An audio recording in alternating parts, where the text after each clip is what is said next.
Lady Wisdom builds a lovely home. Sir Fool comes along and tears it down,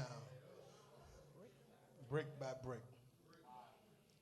Our goal for the next little bit, and we'll have fun, you know that, but we're gonna kind of try to give you something that I believe the Lord has given us for a couple of weeks or maybe more about this battle zone thing, and that's what this is the name of this. It's really battle zone, but today we just want to talk about the battle of the sexes. That's good. Say it out loud. The battle of the sexes. The battle of the sexes. If there is a silent killer, a weapon of mass destruction that the enemy is employing to completely destroy the family and the home, it is his thought to make sure that we're never together, that we are content to live in our own worlds. We're married, we're mom, we're dad, those are our kids, they're our sons, our daughters. That's my mom, that's my dad. Everybody has their place. But the enemy wants to make sure that the lines are blurred and that we don't have a real opportunity to share in the greatest power that God has given us, and that is the power to agree. And so all over this world, it has been systematically going on for years, chick, for decades, actually centuries, where the fiber and the underlying power of the rooted family has been eaten away with through just lackadaisical understanding that the war never stops. I don't care if you're 100 and you're carrying an infant. There's a war to make sure you too can't agree. And one of the things that we've overlooked, because there are a lot of elephants in the room. We really don't like to talk about them, but there are a lot of elephants in the room as it relates to a family. Because number one is most of us started out all wrong. I'm gonna step over to this side. Couldn't get number one yeah from Sister Gail. Most of us started out all wrong. And when something don't start right, Don't end right. doesn't mean it don't end right. It takes grace in God to make it right. And I really don't care how much power and personal preference you use to get it right. Like, we can fix this. You can't fix this without God. You can't fix it. It's broken. But over the centuries and over the years, what has happened is, whereas the family used to be a unit, in other words, you had a mother, you had a father, you had kids, or it was just a single person, not a single person and. I ain't getting no amens then. Because the original design was single, couple. Not single and couple. I'm dealing with the original design. If your feelings in here, you might want to sit them on the next seat. Because I'm building something. I'm not trying to come at anybody. But that was his original design. Single, and the two shall become one. And they shall become one flesh. Flesh of my flesh, bone of my bone. Typically, that's not just the case anymore. Now, we've made adjustments, but I want to go back to show you the attack of the devil before you get personal.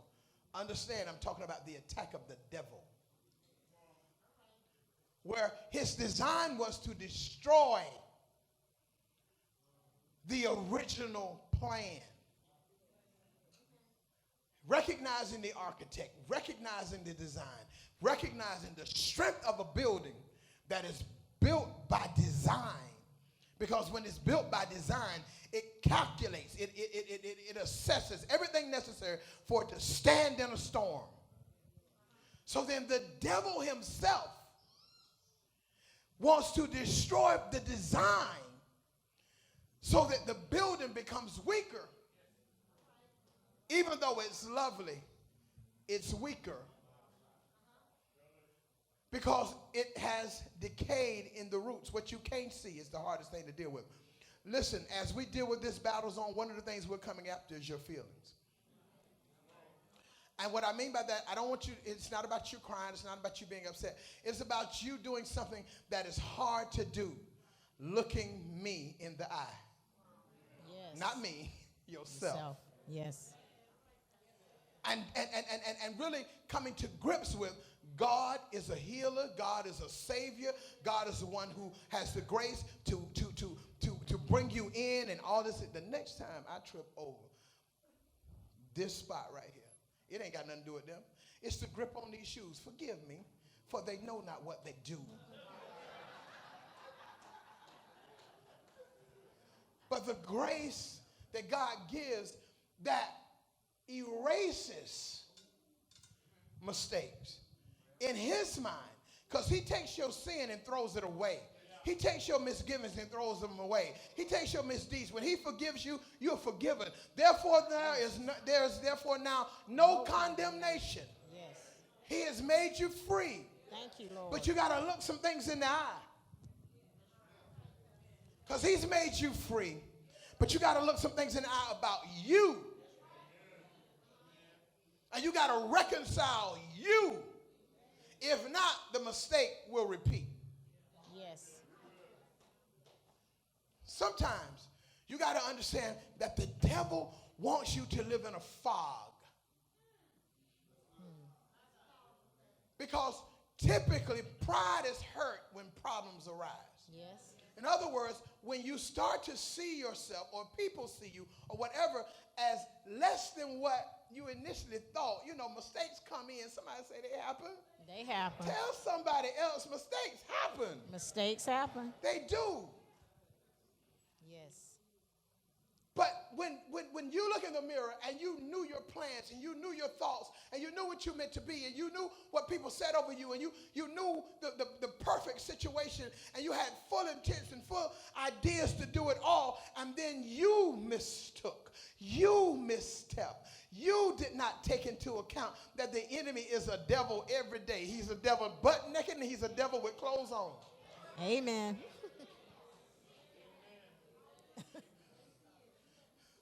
And because that sometimes happens, we fall from the pedestal we put ourselves on.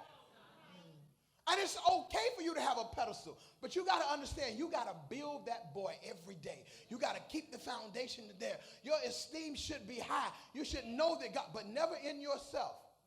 Never in how good you are. Always in the grace of God. Always in the goodness of God. You are nothing but filthy rags. You are nothing but a piece of dirt. You are nothing but clay that is marred. You are simply not good if God ain't in you, if God ain't with you. There is straight dirt on you. Yes. And then what the enemy has done, or what he's seeking to do, and we're going to get into it in detail. That's why I told her I would lay the foundation first, is decay and wipe away and tear down the foundation, the basic roots of our families, because ultimately, if he does so, he destroys us as people. That's true. So to destroy the family, he must destroy the individual. Oh, my God. Because we make families. So he has to make people, well, not make. Let me stop. The devil can't make you nothing. This is really important because we assign him blame for our problems. You know how you are. You're a grown behind woman. You're a grown behind man.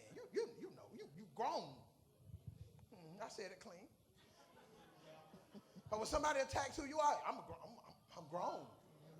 I make my own decisions. I do my own thing. And you made yourself. And without the filling of God in every part of who you are, the real you will come out. And I promise you, he, she, it is ugly.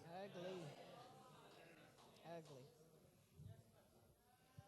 That's why you have to bring it all into subjection. And so the battle zone now that we're dealing with is the makeup of the family and how the enemy has slowly deteriorated the value system. We're going to talk about this in a little bit more detail. I'm going to talk about it later as she deals with this power thing. But he's slowly, we've slowly deteriorated, and we are not acquainted with who the original person was. Why does he do it? We'll get into further. Why does he do it? Because he wants your power. Tell your neighbor he wants your power. When I say you now, I refer to you as a family, whether you be married or unmarried, whether you be in a relationship or not a relationship as it relates to marital, family relationship. He wants your power. Wisdom is lovely. Yes. Talk about power. Power. God says in Matthew 18:20, where two or three are gathered together in my name, I am in the midst of them. There's power when God is in the midst of two touching and agreeing. This is on a spiritual level, on godly principles. Long time ago, families used to pray together. That's power. Long time ago. They used to eat together. That's power. They used to go to church together. That's power. They didn't only go to church together, they sat together in church. And that family came, that whole row was whatever that family's last name was. Every child, every mother, every father, if he was there, everybody sat together. Wait. Can I interrupt you? You said father if he was there. And see, I ain't going to go no further than that, but just notice how we've grown. That's a regular word. It was a regular sentence. You didn't mean to put emphasis on it or whatever, but it's a real big indictment. It is. And then the father, if he was there. Can I have a father to say, okay, I'm there? Amen. Okay. No, but when the whole family was there and in church together, not mama come to church and the children, but mama, daddy, the children, everybody knew how the children act. Everybody knew how to sit. It wasn't a whole lot of, it was one look. If somebody just happened to have a brain cramp and forget how you're supposed to act in this place, one look said it all. Didn't have to get up, didn't have to go to the bathroom, didn't have to go to the car, exchange words. It was one look. And everybody, even the other children, would tap the other child and say, you better look down that road because things going wrong. Mama never looking. Mama could be in the choir. Daddy could be on the usher board.